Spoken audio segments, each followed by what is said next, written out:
রমজান মাস আসে তখন ব্যবসায়ীরা সব পণ্যের দাম বাড়াই দেয়। পৃথিবীর আর কোথাও পাবেন না আপনি এরকম রমজান মাসে দাম বাড়াই দেয়। ঠিক একই সময় আমি আপনাদেরকে শুধু একটা বলতে চাই যে তেলে আমাদেরকে 12টা বাজাই দিচ্ছে। এই তেল আপনারা জানেন যে দেখেন এই তেলটা হচ্ছে গিয়ে এই তিরমার্কা তেল। এই তিরমার্কা তেল হচ্ছে গিয়ে 154 টাকা করে নাকি এখন 1 লিটার তেলের দাম। আর এটা হচ্ছে গিয়ে বসুন্ধরা, এই দুইটাই আমার কাছে ছিল, এটা 144 টাকা করে দাম।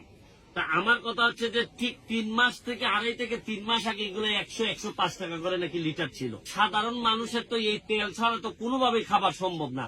মানুষের 12টা বাজাই দিচ্ছে এই তেল ব্যবসায়ীরা।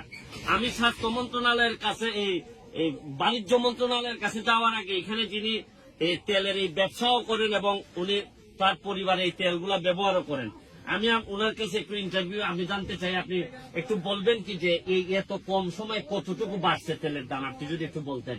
প্রতি লিটারে বাড়ছে আপনার 40-45 টাকা। 40-45 টাকা বাড়ছে প্রতি লিটারে। কতদিনের মধ্যে এটা? 3 মাস। 3 মাসের মধ্যে এত বাড়া বাড়ছে। কিন্তু আপনার কি মনে হয় সাধারণ মানুষের উপর কি বেশি প্রভাব পড়তেছে? অবশ্যই। আমি এই ভিডিওটা শেষ করার আগে এখানে আপনাদেরকে একটা জিনিস দেখাইতে চাই যে দেখেন, এইভাবে আমি মাননীয় বাণিজ্য মন্ত্রীর দৃষ্টি আকর্ষণ করে বলতেছি যে আমরা তো সবাই স্বাস্থ্য মন্ত্রণালয় নিয়ে ব্যস্ত। এই